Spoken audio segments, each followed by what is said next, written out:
Hey, what's happening, guys? Hope you are having an awesome day today. I wanted to do a top 5 video, and I have quite a few in mind.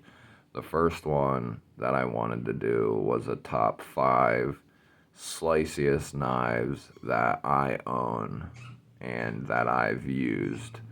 Um, Now, it's going to be based off of opinion, yes, and personal preference, yes, but also I've used every single one of these knives countless times, and I own a lot of knives, and there's one thing that I can judge really well, and it's when something is very sharp and very slicey. Especially when it's, I like to judge off of a factory edge and then after that go from there. But these all have the factory edge from the manufacturer themselves, and that kind of is the idea here. A lot of people are not professional sharpeners, and when they get their knives, they need them to be sharp already, have a good edge, and have an edge that's gonna hold up. And that is the idea behind this video. When I got these all were very sharp knives. They all are still very sharp. And another one that I didn't get out but will basically fit in with all of this is another Hogue Deka. One thing that you will see in common amongst all of these but one, and we just don't know, is this guy here. And the thing that these all have in common is they are all American made. Benchmade, Spyderco, Hogue, TRM, and Tactile Turn Knife Company. They are all American made. Quiet carry, I don't know who makes those. I don't know if anyone knows who makes these. If I had to take a guess at who did make these, I would have to say that it's something in me says QSP, but then I also don't think that it's QSP at the same time. It could be anyone, but for some reason I want to lean towards QSP, possibly Best Tech, if it's Chinese made. It doesn't feel like a Riot made knife, and to be honest, I don't have a lot of Riot and Best Tech, but the ones that I do own, this doesn't feel like one of them. Now, it does kind of feel like a QSP, but I don't think it's QSP either. So, because there's just too many factors. The Van X steel, the hardware, the thinness of the blade, it's all things that QSP does not do. So, if anyone has any inklings, leave it down in the comments, because I don't know that anyone knows where the quiet carries came from. Before I even bought this knife or really knew anything, I thought quiet carries were made in America. But I found out that they have not released who does make them. So it's kind of interesting to me where they're manufactured at and who manufactures them. But I do have 8 knives here. That's because these 2 and these 2 are basically going to be one. So, and then there is going to be an oddball out. So 1, 2, 3, 4, 5, 6. So technically, there's 6 knives up here, so to speak. Like I said, the Hogues are going to be together, and the TRMs are going to be together.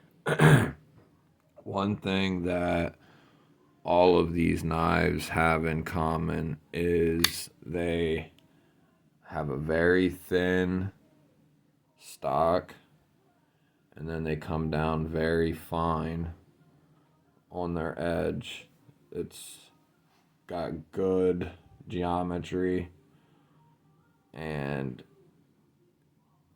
they do the edge angle very well. Either there's a chip or it's just gunk.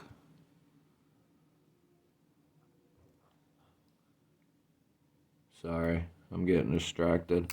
There's a piece of gunk on the blade right on the edge. Can you see it there?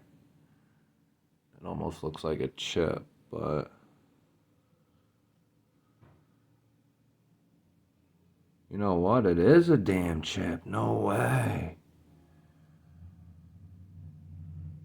It is a chip in my freaking atom. Oh, that kills me. But yeah, that's one thing all these knives have in common. I want to say the thickest one is probably going to be the Spyderco, but that doesn't always, thin doesn't always mean slicey per se. I have some knives that have very thick stocks that come down thin that are very slicey. We won't get into that, but one that comes to mind is the Eric Oaks Lynx. That thing has one of the thickest blade stocks I've seen on a pocket knife, period. Here it is. It's got a massive blade stock. I mean, even to the Spyderco, it makes it look like a TRM.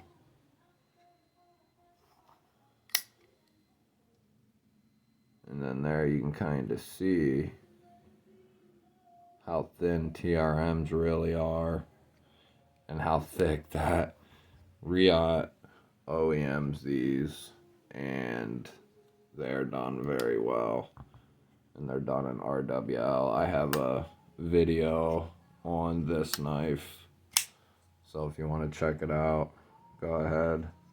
But yeah, that knife is very, very slicey. It's thick, but comes down so thin.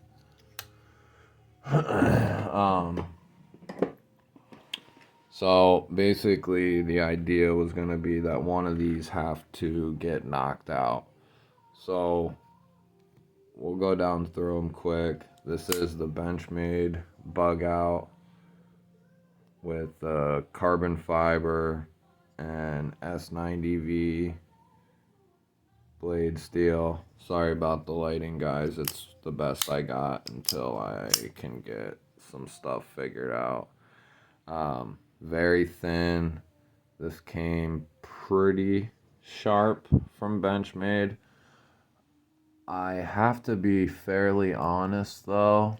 well, I have to be completely honest. I hate to say it, but I own 1, 2, 3, 4, I think 5 benchmades, and 4 of them are very, very expensive benchmades.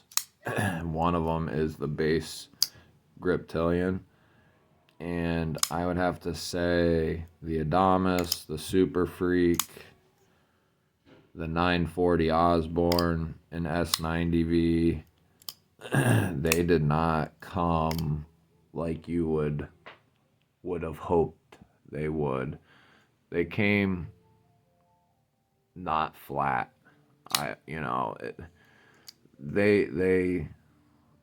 They had an alright working edge, but as far as slicing capabilities,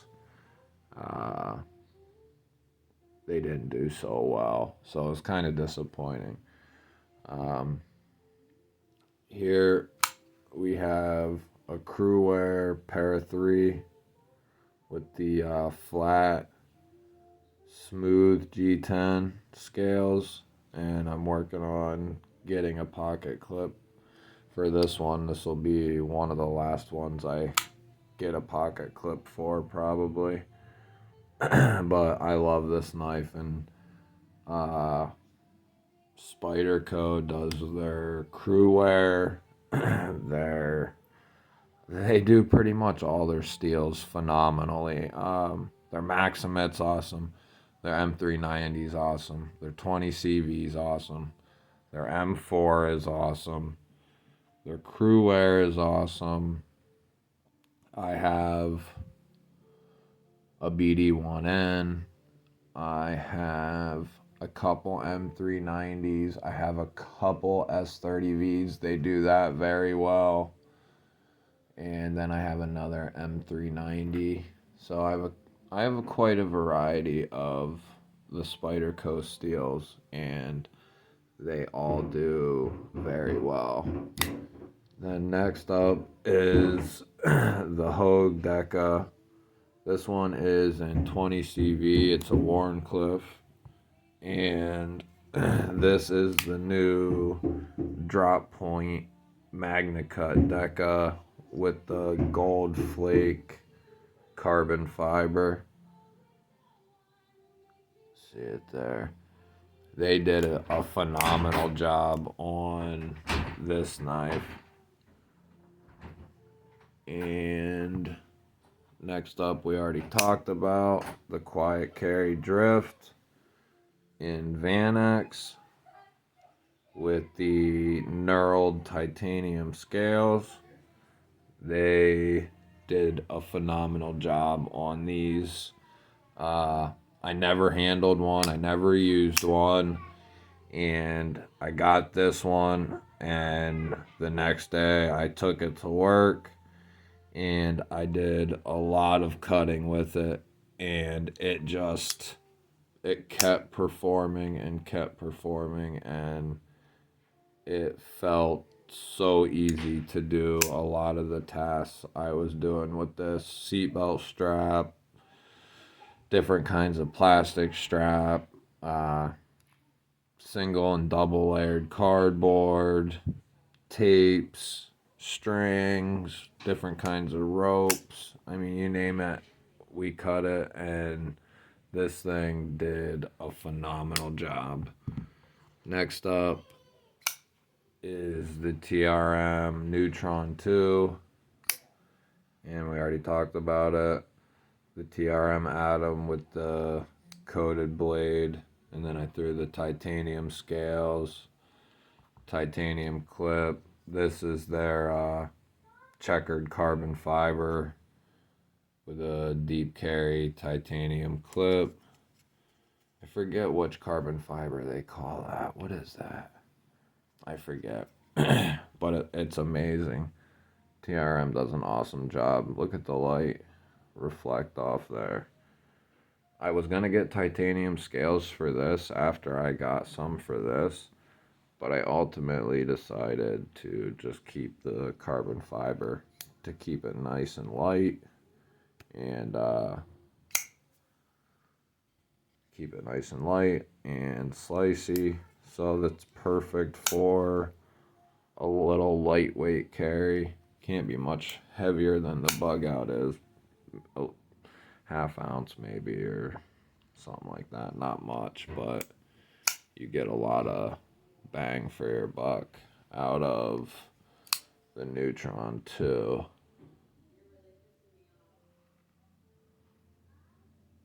The Bugout's a smidge longer. That would be a cool battle. The S90V carbon fiber Bugout and the TRM Newtron 2. Which one would you take? Maybe we will do a battle on those or something coming up. And then lastly is the tactile turn with MagnaCut rockwall, done down in Texas, milled titanium scales, and I believe that's a titanium clip. It looks good. You'd think, I don't know. I guess it looks good. They could do better, I guess. This knife, for as not, this knife doesn't have a wide blade. You know, so, and it's relatively thick, actually. And for that reason, this knife is going to be the one that I will actually be taking out. It does do pretty well, but somebody who's more, it could be just my example, but somebody who's more experienced could tell me, you know, if it has good geometry and if it's heat treated right and all that stuff. And it does cut. It does well. But when you're getting this knife and you expect for this to be a gentleman's carry, thin, light, and piercing sharp. And I don't know if it's just my model. Like it's sharp, but it's not razor sharp. You know, it doesn't give you that feeling like the Spyderco will, you know. The Spyderco, you don't even feel like you're cutting anything. This magazine paper is very thin too. Spyderco does some of the best edges in the whole business. Another one I wanted to, well, maybe we can do all of them, but TRM, they're the same way. I mean, it's effortless. They do an amazing job. Now, like I said, they are factory edges. The TRMs both are amazing. Here is the drift. This thing is just ridiculous. Ridiculous. It's crazy. I love this thing. Quiet carry. Killed it with those. And the Dekas, we'll do the 20 CV. Or we could do both. We'll see. But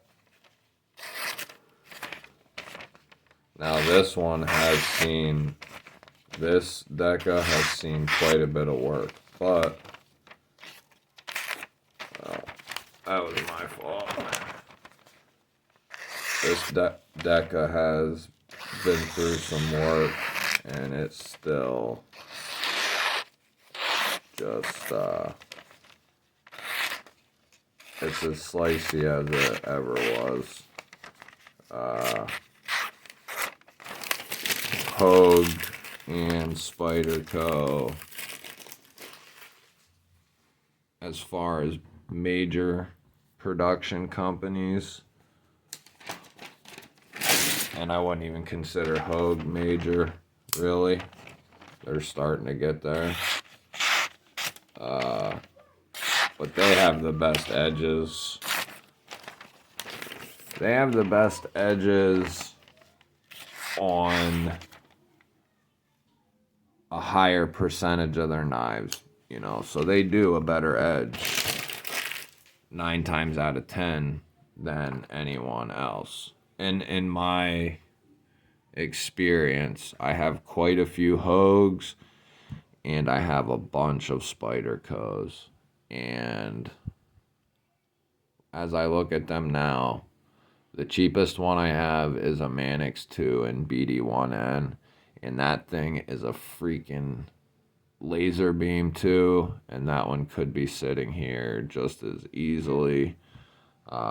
This was a tough video to make, but I would have to say the TRMs, the Hogue, the Spyderco, the Quiet Carry, and the benchmade, they are phenomenal slicers, and you could not go wrong with any one of these.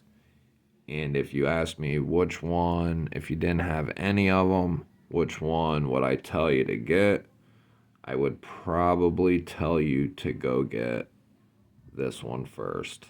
One of these two. Hogue does the best, one of the best edges in the game. They have the best cost versus materials in the game. I mean, I think these two knives together were like $250. This knife costs like $290 on its own. I think I got this off Knife Center exclusive, so this one was probably like $180 or $200, but now they'd be going for who knows what they're going for. So you could literally get 2 of these bad boys, you know, for the price of one of these, one of these, I think. Well, no, those are like 200, but you get my point. You can get 20 CV or Magna Cut, G10 or carbon fiber, awesome able lock, nice feeling thumb studs, awesome edge, good finishing. You couldn't beat the Hogue, and they're like 110 to 150, you know, 140. So if you asked me to pick one, I would pick one of these two, and you couldn't go wrong with either blade shape. The Wharncliffe is nasty looking though. This would be an awesome EDC and work knife. This will be an awesome EDC knife and still will handle the work tasks just fine. So there it is, top 5 sliciest knives. Leave me a comment. Let me know what you think. Let me know what your sliciest knives are. Hit the like button. If you're still here and you are not subscribed, hit the subscribe button. I appreciate all of you. I hope you have an awesome night, and I will catch you guys on the next one. See ya.